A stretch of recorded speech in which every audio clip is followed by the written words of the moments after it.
ഇന്നലെ അപ്രതീക്ഷിതമായിട്ടാണ് American president Joe Biden ഇത്തവണ മത്സരിക്കാനില്ല എന്ന് വ്യക്തമാക്കിയത്.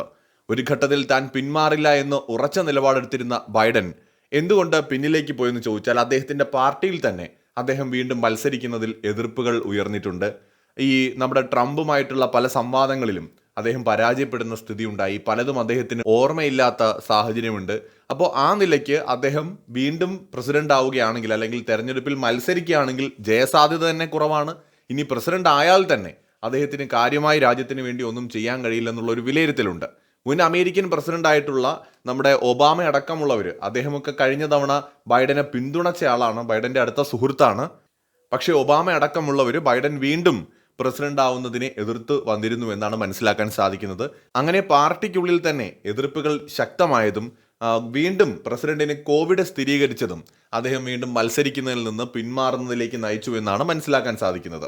അതേസമയം തന്നെ തൻ്റെ അടുത്ത ആളായിട്ട് പിൻഗാമിയായിട്ട് കമല ഹാരിസിനെയാണ് ജോ ബൈഡൻ നിർദ്ദേശിച്ചിരിക്കുന്നത്.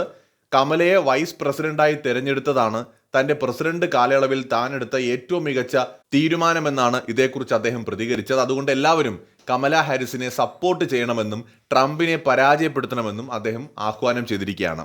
കമല ഹാരിസിന്റെ കാര്യം പറഞ്ഞാൽ ഒരു ഇന്ത്യൻ വംശജയാണ്. ആദ്യത്തെ അമേരിക്കൻ വൈസ് പ്രസിഡന്റാണ്, ഇന്ത്യൻ വംശജയായിട്ടുള്ള ആദ്യത്തെ അമേരിക്കയുടെ വൈസ് പ്രസിഡന്റാണ്. ഡെമോക്രാറ്റിക് പാർട്ടിയെ പ്രതിനിധാനം ചെയ്തുകൊണ്ട് കമല ഹാരിസ് മത്സര രംഗത്തേക്ക് വരാൻ സാധ്യത കൂടുതലാണ്.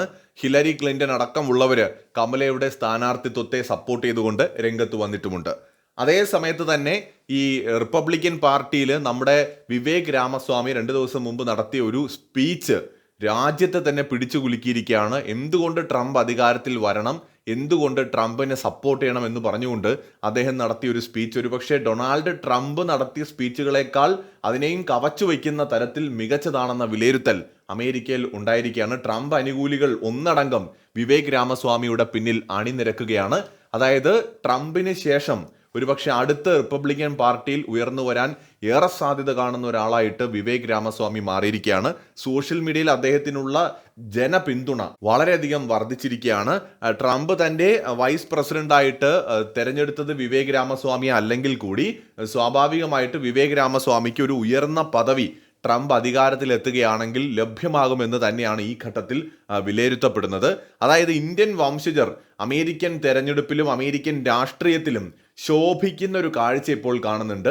ഡെമോക്രാറ്റുകളുടെ കൂട്ടത്തിൽ കമല ഹാരിസ് ഉണ്ട്, അവരൊരു പക്ഷേ പ്രസിഡന്റ് സ്ഥാനാർത്ഥി തന്നെ ആകാൻ പോവുകയാണ്.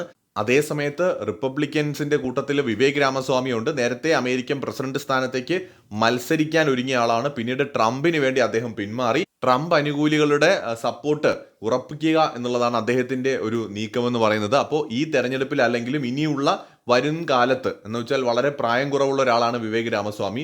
ഒരു 2-3 ടേം കഴിഞ്ഞിട്ട് അദ്ദേഹത്തിന് പ്രസിഡന്റ് ആയാലും മതി. അപ്പോൾ അദ്ദേഹത്തിന്റെ രാഷ്ട്രീയ ഭാവി എന്ന് പറയുന്നത് അങ്ങനെ നീണ്ടു കിടക്കുകയാണ്. അപ്പോൾ വളരെ തന്ത്രപരമായിട്ട് ട്രംപ് അനുകൂലികളെ ഒപ്പം നിർത്താനുള്ള ഒരു നീക്കവും തീവ്രമായ അമേരിക്കൻ ദേശീയതയിൽ ഊന്നിക്കൊണ്ടുള്ള ഒരു രാഷ്ട്രീയവുമാണ് വിവേക് രാമസ്വാമിയുടേത്. അപ്പോൾ ഇന്ത്യൻ വംശജർ അമേരിക്കൻ രാഷ്ട്രീയത്തിൽ നിർണായക ശക്തികളായിട്ട് മാറുന്നതാണ് നമ്മളിപ്പോൾ കണ്ടുകൊണ്ടിരിക്കുന്നത്.